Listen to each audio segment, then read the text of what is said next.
Hey guys. Thank you. Good to see you. I like that. Look at that. Look at these guys. Wow. Wow. What a crew. Well, What a crew. Hey Nadeem, good to see you. Come on over. Good to see you, bud. Thank you. well, thank you very much. Good morning, everyone. For those of you who may not know me, my name is Parm Gill, and I'm the Conservative candidate in this great riding of Milton East, Halton Hills South, and I want to thank all of you for joining us this morning for this important announcement. And I have the honor of hosting Pierre Poilievre today for our Canada First announcement in my riding of Milton East, Halton Hills South, the riding that I've had the honor of getting elected twice and representing provincially. As I'm going around, this is one of the most important elections in our lifetime, and I'm talking to individuals in my riding door to door each and every day. One thing that I'm hearing loud and clear is that after this lost Liberal decade, the cost and crime has gone up and economy has gone down under the America's thumb. And it's clear that the Liberals do not deserve a fourth term. It is time to put Canada first and elect a Conservative government. The only individual that has the ability to take our country in the right direction and provide that strong leadership nationally is Pierre Poilievre, leader of the Conservative Party of Canada. So it is my honor to invite Pierre Poilievre to share the important announcement today right here in Milton East, Halton Hills South. Ladies and gentlemen, please help me welcome the leader of the Conservative Party and the next Prime Minister of Canada, Pierre Poilievre. Thank you. Merci, Parm. Merci, Parm. Merci, Parm. Merci beaucoup, Nadeem Akbar. Thank you very much, Nadeem Akbar, our other great candidate here to put Canada first for a change. And thanks to the workers who are wearing those stickers that say "Axe the Tax" on a day when we're going to announce cutting housing taxes by $100,000 a home. Une journée où on va annoncer notre plan pour couper les taxes sur le logement de $100,000 pour chaque maison, and to present the choice in the next election after the lost Liberal decade of rising costs and crime and a falling economy under America's thumb, whether we're going to whether we can afford a fourth Liberal term, or whether it's time for a change in government to axe taxes, build homes, unleash our resources, and bring home our jobs to stand up to Washington with strength. That's the choice in this election. Si on, après la décennie perdue des libéraux, avec les prix et les criminalités qui augmentent et l'économie qui est tombée sur la dépendance des Américains, est-ce qu'on peut les élire pour un quatrième mandat?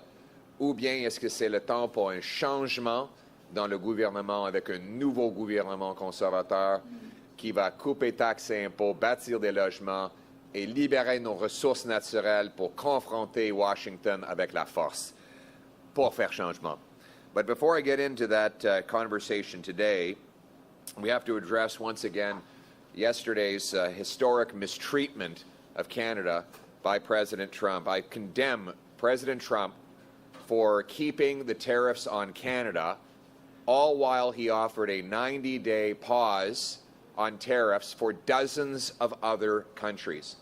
It remains a mystery why the president treats Canada worse than dozens of other faraway countries who are not America's best friend. And this, of course, happened after Prime Minister Carney boasted that he had had a productive call with President Trump and that he had made, quote, progress. What progress? There are more tariffs, American tariffs on Canada today than there were when Prime Minister Carney took office, while dozens of other countries have secured pauses. Now, I'm not blaming Mr. Carney for the fact that there are even more American tariffs on Canada now than there were when he took office, or for the fact that other countries got a pause in tariffs while he failed to secure one here in Canada. We will all work to end the tariffs on day one after the next election, regardless of who wins. But that's why the fact is that Mark Carney and no one else controls Donald Trump. That's why Carney's biggest election promise and distraction are empty. He's telling you to forget about the lost Liberal decade of rising costs, crime, taxes, and housing prices, because he's somehow a magical negotiator. But we're learning that that is not true. He does not control President Trump. No one does. What we do control is what we do here in Canada. And we know what we need to do in this country. And that is to reverse the Liberal policies that Mark Carney advised Trudeau to do, and that every present Liberal candidate and MP supported and helped put in place, the policies that have driven away our jobs and weakened our economy. We cannot afford a fourth Liberal term of rising crime and taxes and a falling Canadian economy.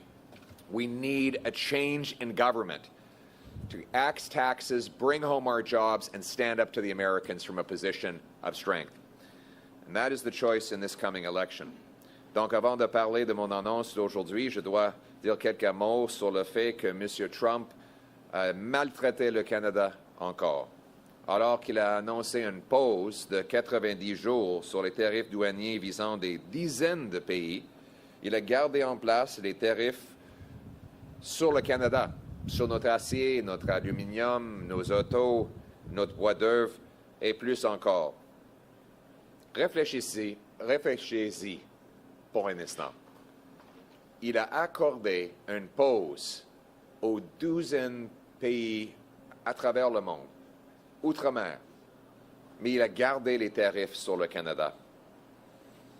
Et ça, après que le Premier ministre Mark Carney se soit vanté d'avoir eu un appel productif, et je cite, avec le président, qui a permis de faire du, et je cite, progrès. Quel progrès? Il y a maintenant plus de tarifs douaniers sur le dos du Canada qu'il y en avait quand M. Carney est arrivé au pouvoir. Et il y a plus de pauses pour les autres pays qui ne sont pas là pour le Canada. Écoutez, je ne blâme pas M. Carney pour ça. Il ne contrôle pas M. Trump. Mais c'est exactement le point. M. Carney se présente avec une fausse promesse qu'il peut contrôler ce que M. Trump va faire. Personne ne peut le faire. Tous les candidats vont évidemment travailler pour mettre fin immédiatement aux tarifs et avoir un nouveau accord de libre-échange rapide. Mais on ne peut pas contrôler ce que M. Trump va faire. On doit se concentrer sur ce qu'on peut faire. Et il faut reconnaître que M. Carney veut vous faire oublier les décennies perdues des libéraux, d'augmentation de coûts de logement, de criminalité, de dette, de l'inflation, tout en disant qu'il va contrôler les décisions de Trump, ce qui est impossible. On va contrôler ce qu'on peut contrôler, et c'est-à-dire reconstruire notre économie faible en renversant les politiques libérales que Carney a conseillées à Justin Trudeau et que chaque ministre libéraux a mis en place depuis 10 ans. Le choix est de savoir si on peut se permettre un 4e mandat pour les libéraux ou si c'est le temps pour un changement de gouvernement avec des conservateurs qui vont couper les taxes et impôts, bâtir des logements, libérer nos ressources naturelles pour pouvoir faire face aux Américains avec la force. And that's why I'm here today, to restore Canada's promise that if you work hard, you can afford a beautiful home on a safe street in a thriving community under our proud flag. But after 3 Liberal terms, that promise is broken.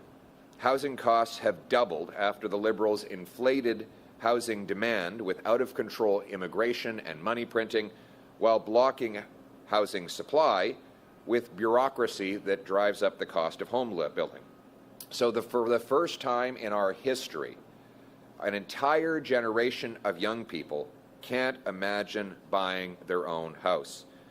I won't speak for them, but I would imagine many of these gentlemen here, many of the ladies and gentlemen here, who are literally building homes, can't afford to buy homes. That is the ultimate injustice. And it was never like this before the lost Liberal decade. Ça n'a jamais été le cas que les charpentiers, plombiers et électriciens qui bâtissent nos maisons n'étaient pas capables de les acheter, mais c'est le cas après les décennies perdues des libéraux. We've had the worst housing inflation in the G7 under this Liberal government. And the worst of that inflation happened while Mark Carney was Justin Trudeau's economic advisor. Carney worsened the housing crisis in the United Kingdom, where he printed great sums of money and inflated the costs over there. He's been widely blamed by the British media for the housing crisis in that country, even though the Canadian media continues to cover up his disastrous overseas record. In Canada, back here in Canada, it now takes more time to save up for a down payment, 29 years in Toronto, than it used to take to pay off the whole mortgage. It's hardly a surprise then that 80% of our young people say they will never be able to afford a home. Le coût du logement a doublé après que les libéraux ont gonflé la demande avec l'immigration et l'impression de l'argent hors de contrôle. En même temps, ils ont bloqué la construction de logements, ce qui prive les Canadiens de l'offre. Donc, on a la pire inflation immobilière parmi le G7 et le deuxième pire parmi les 36 pays de l'OCDE depuis la décennie perdue des libéraux. Les Canadiens n'ont pas des moyens de vivre dans les villes où ils ont grandi et les jeunes doivent rester chez leurs parents au lieu de commencer leur vie et avoir des enfants. J'appelle ça la décennie perdue des libéraux, où le coût du logement a augmenté plus vite que dans n'importe quel pays du G7, où le coût d'une mise de fonds, de loyer et d'une hypothèque a doublé. Aujourd'hui, au Canada, il faut plus de temps pour économiser pour une mise de fonds que ça prenait pour payer toute l'hypothèque avant les libéraux. Ce n'est pas étonnant que 80% des jeunes ne peuvent plus acheter une maison. We cannot afford to prolong the lost Liberal decade. We cannot allow Mark Carney to continue the same devastating Liberal policies that created the housing hell in the first place. And we need a new Conservative government to put home buyers first for a change. And that means we need to bring homes that Canadians can afford. Today, I am announcing my plan to cut home building taxes by $100,000 per home so that Canadians can save money when they buy. I'll do this by, one, incentivizing municipalities to cut building taxes, and two, by eliminating the federal sales tax on new homes. Each of those measures will save up to $50,000 on the cost of a single home. That's a total of $100,000. In fact, the GST elimination will be even more powerful in big centers like the GTA and the Greater Vancouver area, because there housing is more expensive, and therefore the value of that tax cut will be as much as $65,000 alone, on top of the new tax cuts that I'm announcing today through these municipal incentives. My government will also require municipalities to publicly report their development charges and explain how the federal reimbursement will be used so Canadian municipalities are accountable when they reduce these fees. C'est pourquoi aujourd'hui, j'annonce mon plan pour réduire les taxes de $100 000 par logement. Je vais le faire en incitant des municipalités à réduire leurs taxes sur la construction qui augmentent le coût. Mon gouvernement va rembourser les municipalités qui réduisent leurs taxes de construction. On va leur donner 50% d'un remboursement pour chaque dollar de réduction qu'ils font. Donc, on va essayer de réduire de $50 000 des frais de construction pour chaque logement, en plus d'à peu près $50 000 en économie à cause de notre élimination de la TPS sur les nouveaux logements. Ça va aider à économiser juste à $100 000 pour la construction d'un logement. De plus, mon gouvernement va exiger que les municipalités rendent publics leurs coûts et expliquent comment ils font pour réduire leurs frais. On va aussi insister que les municipalités libèrent le terrain et accélèrent les permis de construction afin de bâtir 15% plus de logements par an. Over three terms, the Liberal government has allowed taxes and development charges to spiral out of control, making the cost of housing even more expensive. Today, in Ontario, 30% of the cost of a new home is just direct government taxes. Sales tax, land transfer tax, development taxes. On top of that, there are thousands of dollars of soft costs like delays, zoning, consultants, lobbyists, lawyers, and countless other fees. More money from a new home today built in Canada goes to bureaucrats in office buildings than goes to the carpenters, electricians, and plumbers that actually build the homes. Here in Toronto, development charges or building taxes have gone from $30,000 to $140,000. Across Canada, development charges are up $27,000 in the last 2 years. These government costs are passed on to home buyers, turning the dream of home ownership into a nightmare. Instead of challenging these city gatekeepers who jack up development charges, the Liberals have rewarded them. Take the City of Toronto. The Liberals gave the City of Toronto $471 million as a reward for having increased their development charges by 42%. What is the consequence of this for everyday Canadians? Construction is down 39% this year in Toronto. In Victoria and Ottawa, it's the same story. More federal money to reward municipal politicians who've jacked up home building costs. They both raised their fees by 21 and 55% both raised their fees, and resulting reductions in home building have been 21% in Ottawa and 55% in Victoria. Now, Mark Carney has publicly committed to continuing with these same policies. His present-day Liberal housing minister says that the federal government will keep giving money to municipalities who raise home building taxes. Mr. Carney has also brought in the same housing minister that gave us the worst housing costs in the history of Canada, Sean Fraser. The same Liberal MPs, same Liberal ministers, same Liberal policies, same Liberal promises that doubled housing costs. We can't double down on doubling costs. It's even the words. Mark Carney is famous for plagiarizing. Of course, he plagiarized his way through university. He's now plagiarizing Justin Trudeau. Trudeau said in 2017, "We are getting the federal government back into the business of housing." Well, this week, Mark Carney said, "We're getting government back in the business of building affordable homes." So it's almost a precise plagiarization of his protege. But the point is, nothing is changing. It's the same Liberal promise. The only difference is now Mr. Carney is promising a $35 billion modular home program. Well, it turns out that Brookfield is invested in modular homes. So he's got another conflict of interest that will be good for him, good for bureaucrats, but won't build any houses for Canadians. So Carney has no plan to get a single house built. He has a plan to build more Liberal bureaucracy and to profit his own company. We don't need to build bureaucracy. In Ottawa, we need to build houses in our communities. We've lived through these last 10 years of repeated promises. We should never have believed them, and we should definitely not believe them now.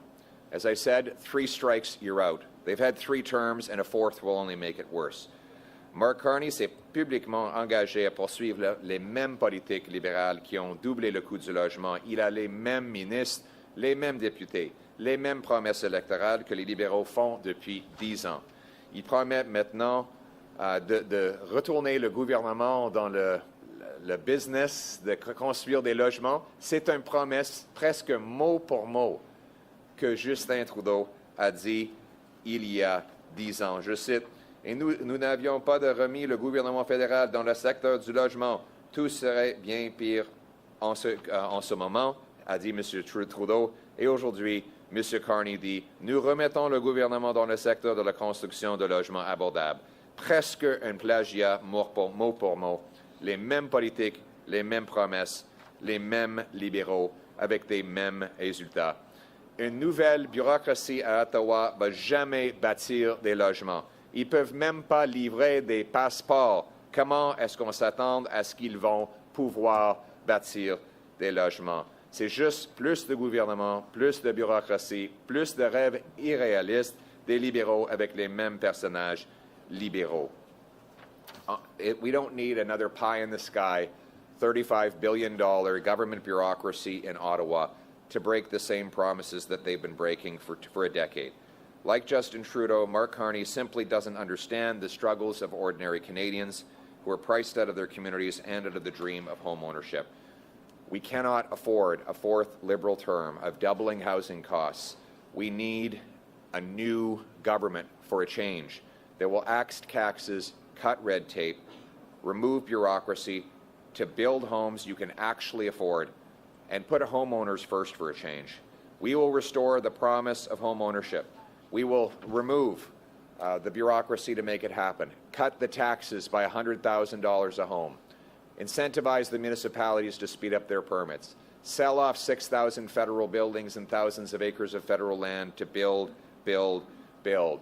Train up 350,000 brilliant young tradespeople with powerful apprenticeship programs. We'll cut, when they graduate, we'll cut their income tax by 15% so they bring home more of their paycheck. You guys work hard. You should bring home more of your paycheck, and I'll be cutting your taxes when I'm Prime Minister so that your work finally pays off. We'll repeal the Liberal No New Pipelines and No New Development Law, C-69, so we can build things again in Canada. We will bring safety to our streets. By the way, I gather that Mark Carney is now talking about crime. This after Liberals unleashed a massive crime spree in our country with their catch-and-release criminal justice policy. Catch and release, C-75, allows repeat offenders out of jail within minutes of their latest arrest. House arrest under C-5, another law still in place the Liberals brought in. Who Mr. Carney said yesterday when he was asked about my 3 strikes you're out policy, he said, well, he thinks that he doesn't like the baseball analogy, but he does think that criminals should face the full force of the law.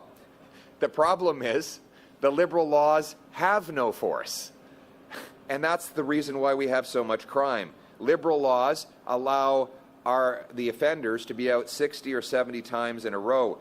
Don't be fooled by whatever Mike Carney promises today.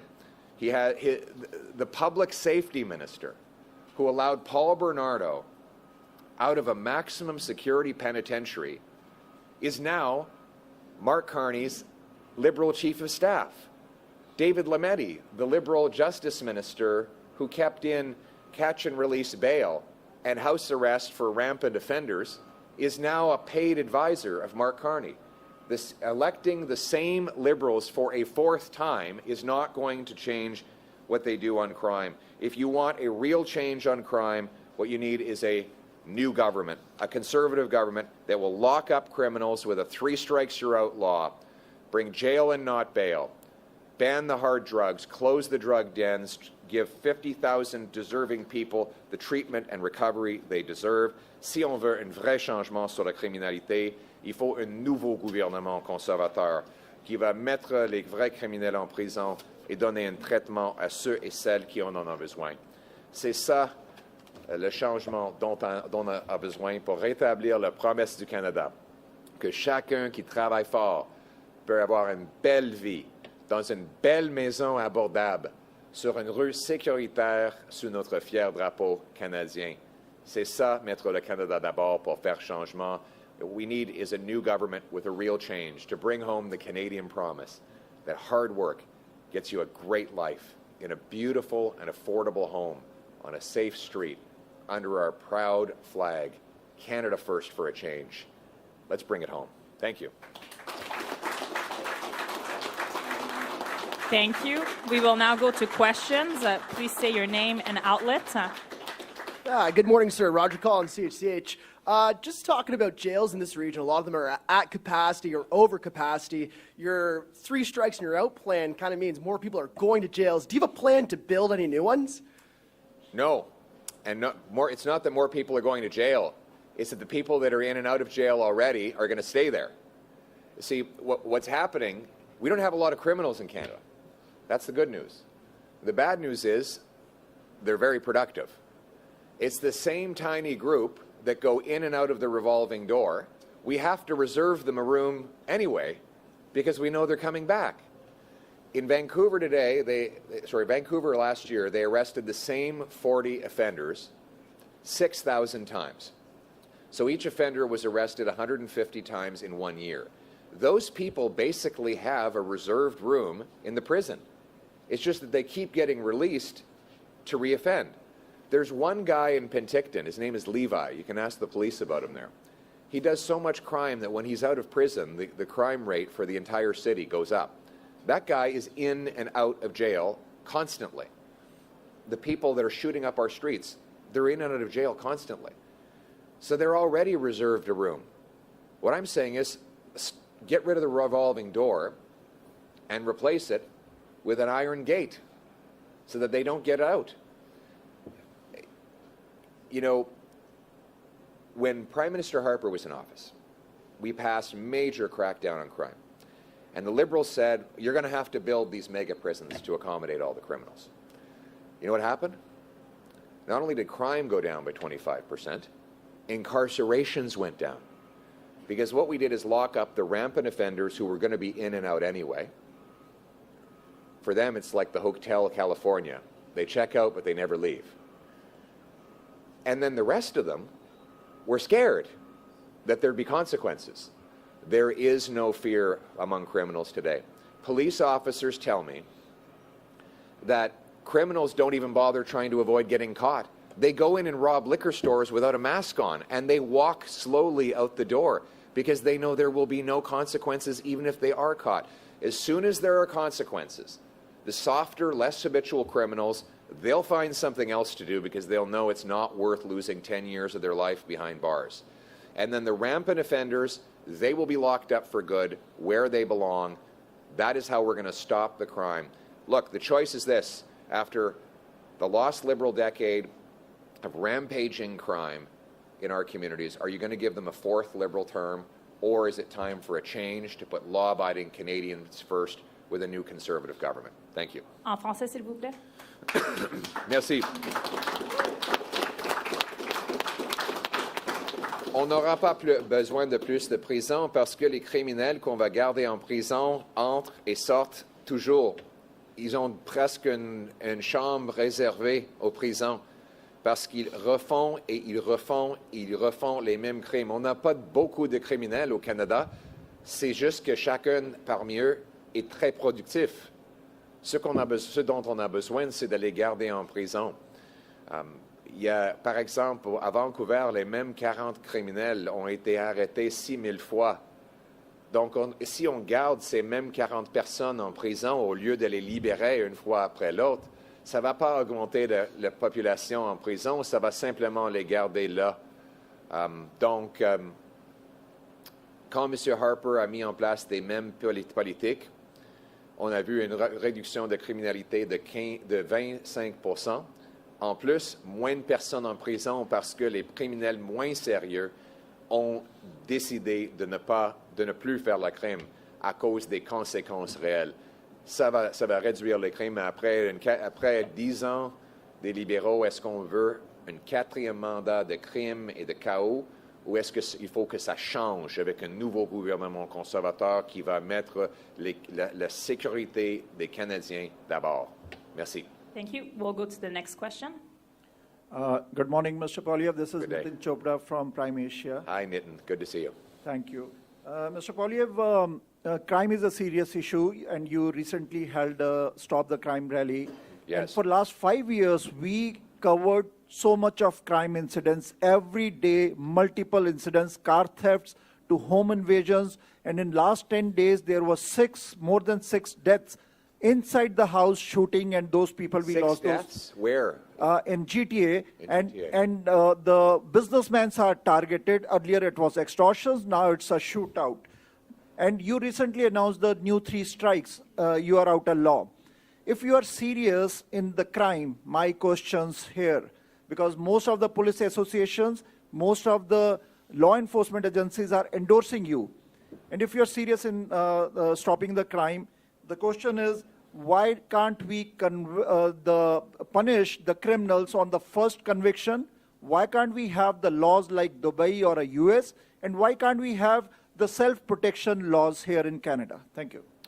Thank you. Good question. And you're right. It has been absolute crime and chaos in the GTA after the lost Liberal decade. And we cannot trust the same Liberals who caused the problem to fix it. We need a new Conservative government that will lock up the criminals and stop the crime for a change. Now, your question was why not 1 strike instead of 3 strikes? Well, there will be mandatory jail time again for serious crimes, even on the first offense. So I have said that we will have mandatory life sentences for anyone caught selling more than 40 milligrams of fentanyl, engaged in human trafficking, or gun smuggling. Violent offenses will once again have mandatory prison times and of over 10 years. But what I'm also proposing is that anyone with 3 convictions for serious offenses will get a mandatory prison sentence of 10 years to life, and that they will only ever be released after that 10 years if they prove beyond a shadow of a doubt that they're no longer a risk. And the only way they can do that is through impeccable behavior, consistent clean drug tests, and by learning an employable skill in prison that shows they'll be able to get a job and contribute to society. If they don't do those things, a 3-time offender will literally never get out of prison. And so this will be the biggest crackdown on crime in Canadian history. We will be locking up the criminals for good, and your community, Nitin, will be safe once again for a change. Thank you. En français, s'il vous plaît. La question, c'est pourquoi 3 au lieu d'1. Premièrement, on a déjà annoncé qu'on va mettre en place des peines obligatoires pour les criminels sérieux, que ce soit le trafic d'armes, de fentanyl ou le traite de personnes, que ce soit d'autres crimes violents, des crimes faits aux femmes et aux enfants seront punis avec des peines obligatoires aussi. Pour la première fois. Mais on ajoute en ça 3 coups et c'est fini. Ça va garantir que les criminels vont rester en prison, peut-être pour la vie, mais au moins 10 ans après la 3e fois. Et la seule façon qu'ils vont pouvoir se libérer, c'est en prouvant qu'ils ont changé, que leur comportement est parfait, et que leur test le test de drogue montre aucun usage des drogues dans la prison. C'est comme ça qu'on va éviter les crimes futurs et ramener la sécurité publique ici au Canada pour faire changement. On ne peut pas élire les mêmes libéraux qui ont causé le crime et le chaos pour un 4e mandat. Il faut que ça change avec un nouveau gouvernement conservateur. Merci. Thank you. We'll go to the next question. Good morning, Rachel Aiello, CTV News. We've met people at your rallies who don't believe the polls. Do you believe the polls, and can you commit today that you will respect the results of the election no matter the outcome? Yes, and that decision will be based on whether, after a lost Liberal decade of rising crime and costs and a falling economy under America's thumb, we can afford a 4th Liberal term, or whether we want change with a new Conservative government that will axe taxes, build homes, stop crime, unleash our resources so we can bring home our jobs and stand up to Washington from a position of strength. Thank you. En français, s'il vous plaît.